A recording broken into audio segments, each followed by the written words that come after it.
much pizza do we have on our beards? That's a pre-check. Are we good? No, you're both. Okay. Trust me, I would have caught that one. Okay. He's used to looking at that for me. Chris Duffin at Elite Performance Center, sitting down with Joe Daniels of Swing This Kettlebell. And we're doing a little post-workout Q&A, sum up the day, and also answer a few questions that popped up on Instagram while we were training. So first, let's fill me in a little bit on this float tank. All right, so my bodybuilding career morphed into a movement bettering career. Why I came to talk to you. I like more better movement, and and it got really intense. Lots of kettlebell sport and things like that. So a lot of sympathetic nervous activation. You know, highly tuned into movement, endurance, training outside, cross training. So sympathetic nervous system, and I've always researched on how to calm down and how to get out of that intense state that our crazy eyes are always wandering into, right? You can't sleep with crazy eyes, right? But the thing is, like, you have to have some downtime. You got to have some downtime. So I found in magnesium. Magnesium helped. So I was doing transdermal magnesium, like forearms, elbows, and stuff like that. A guy, Mike Mahler, had turned me on to that, and big into the kettlebell world, you know. So hormone optimization. So I got into magnesium and I started doing that, and I realized it's really helping me with sleep and helping me with recuperation, balancing of that stuff. So anyway, I started flotation tank therapy. So I was like, whoa, this sounds really interesting. It sounds crazy. So anyway, heard about it for a couple years. There was nothing in Cincinnati area about 6 or 7 years ago. Then it started popping up, and I finally got a chance to try some at the beginning of the year, so about 8 months or so ago. And it has totally changed everything that I've done, especially like training and all that, and life, you know, in general that we talked about previously. You know, I like to think of what I do as training for life, not just for the sport, but we have the lives outside of the gym.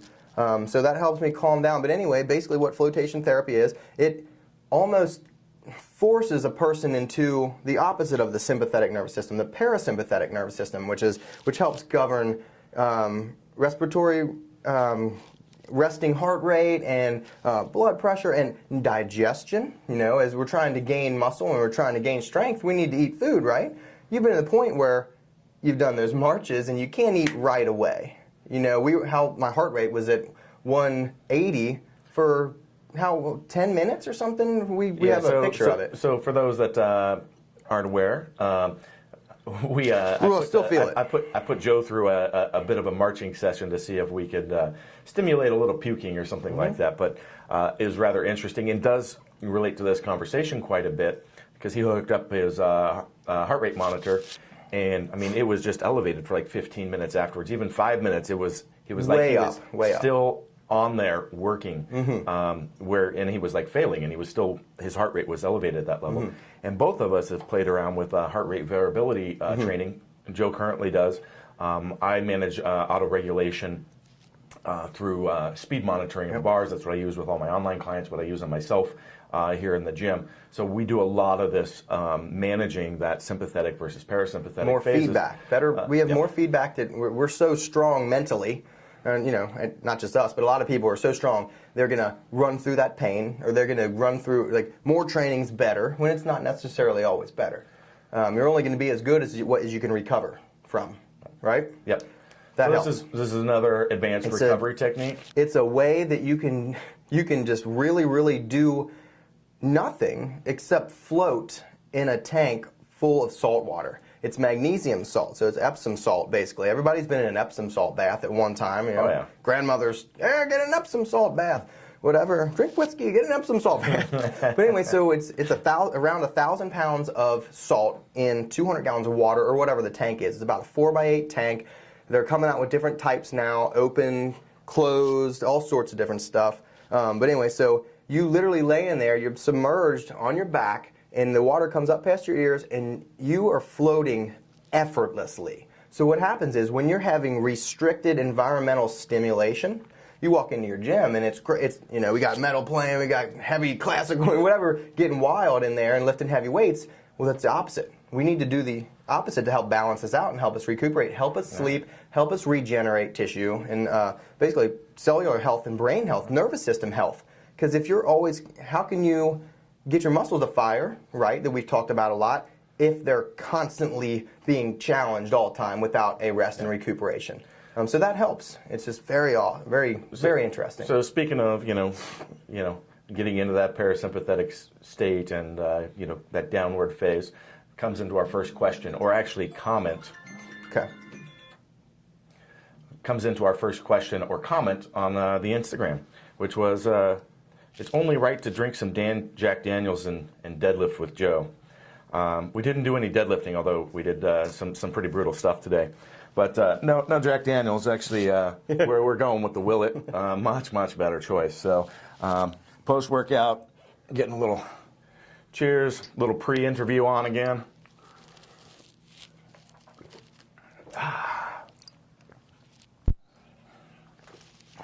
All right, let's commence with the questions. We've got a couple good ones, so we'll probably just have a couple of them, spend a little bit of time on them, and wrap that up. So, what is the best kettlebell movement for power in relation to squats and deads? Okay, so I'm going to say it's a variation of swings. For someone that's beginning to it, just learning a proper hip hinge, activating the glute, and timing of torso contraction and stability, right? So for a beginner, just a regular two-hand swing is going to be good.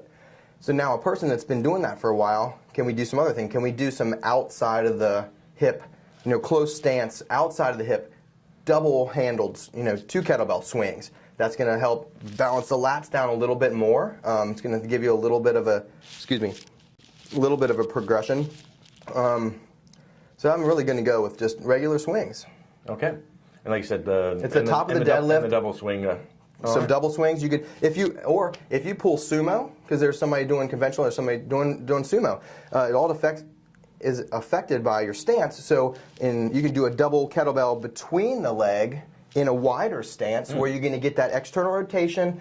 And great part about kettlebell swings is to keep the knees from falling in when people are doing some caving in squats. Well, you're not going to do that with kettlebell. Oh, no. Because it'll hurt you. You'll be unhappy. Very, very unhappy. So the wider stance, double kettlebell swing, like I said, that's not something you want to start with. That's something you want to work with an experienced, knowledgeable coach that can show you how to do that, because otherwise that can be, well, if you're just doing 252-pound bells, that's 106 you're swinging with double. Yep. I'm not going to disagree with you at all, Joe. So good approach. Next question. What changes would you make to a typical powerlifting program for someone who wants to remain very athletic? I still want to improve the big three, but I need athletic for sports. Okay. So sports, going to be a lot of movement, a lot of change of direction stuff. So I think kettlebell is going to be really good. Anything like that, possibly snatches, where it's going to be a change, because there's not too much in powerlifting that's a tension in one spot to another point of tension. So like Olympic lifting. So say a clean from the ground to a new position of reception of weight absorption. Kettlebell, you can train that in clean, in snatch. So it's going to be unilateral. You're going to work a lot of stuff. So you're going to work out kinks. You're going to work out balances, or balancing your body. If you can do, say, 5 with your right and you can do 2 with your left, you can really see that there's a discrepancy there. So we can work on trying to balance that out. Turkish Getups, I love Turkish Getups. They're a slow exercise, but can you think, I don't know, do you do them? Have you done them? I've spent quite a bit of time. I spent quite a bit of time. That's how I first made a lot of progress on my shoulder issues. Shoulder stability, scapular, yeah, exactly. Yes, control. And then I moved to the shoulder rock for a training efficiency standpoint to basically do the same thing, but in a much faster fashion. Yes, exactly. So the Turkish Getup done properly and cued properly.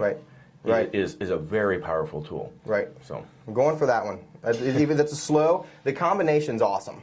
So we've used maces, and I can't wait to use this and see what people think. Like, it's just going to be better. What are these weigh to start out with? 10 pounds? They're 8 pounds. 8 pounds? Yep. Awesome. So we could have, I got ladies or guys, Absolutely. people that have golfers. Golfers don't need to be doing 20-pound mace swings right away. No. But something like this, if they're going to work on start with 8 pounds. The mace we have at our place is 10. So 8, then we can go to, add a 2.5. You can add the little ounce plates if you need to. Absolutely. Awesome. So that's going to be really good for us. Thank you. But yeah, big proponent of that. I actually use the baby get-ups quite a bit. Is a developmental kinesiology approach to resetting issues. So the properly cued get-up can do a lot of the same thing with getting reprogramming basically how the person works. Because the get-up is a play on basically our learning process from how we learn to roll over, get into and progress into the standing and walking positions. So, yep, it's awesome. One of my favorite ways to cue someone that doesn't have much, I guess, experience in what we do is say it's a mother that's just a new trainee or something like that. Your kid fell asleep on you and you're laying on the ground. How are you going to get up? It doesn't matter. You don't have to hold it over your head. It could be a Turkish get up from the shoulder. I can overload my body with way more weight than I can stabilize my shoulder by holding a sandbag on my, instead of extended over my head, but I can hold a sandbag on my shoulder and get up. So people with shoulder injuries, you could work the same torso building, like you can get the torso building proponent from the get up without having to worry about the shoulder over the head. So I think it's very similar. We'll have that progressions. But like I said, the mother, just say, hey, you got a baby, and you don't want to wake it up. How are you going to stand up and then go? So you can get some people to do that. It's pretty awesome. Good. Well, both of you and I are a little short on time, so we're going to wrap this up with one last question here. And that is, what is the most effective kettlebell exercise for strengthening and stabilizing a subluxing shoulder? What I was talking about before. So you can't handle the force, and it overwhelms the muscle. But any of your pulling into this position is going to work the rotators, the supraspinatus, all that stuff that's going to help stabilize that. So, ready to jump into it? Okay. Yes. So what I'm thinking is we possibly are going to do some lying shoulder rotations to work, same as you might do with a cable or a band, certain things, but we can work on external rotation, internal rotations on the shoulder, build up the stabilizing rotator cuff muscles first. The last thing you want to do is be throwing snatches over your head. I would highly recommend not doing anything like that. I would agree. Possible start of the Turkish get up on the ground, basically engage the lats, engage all the rotator cuff muscles as much as you can to stabilize that shoulder joint first. And then instead of going to the full range of motion on the Turkish get up, maybe you come up a little bit and go back down. So we're working into the motion. We're not doing the full motion right away. So anything like the bottoms up possible holds, starting with a lighter weight, just to stabilize and work on balance. Because once you have that kettlebell on the edge, you can hold it, and there's a lot of weight, but it's also externally rotating the shoulder.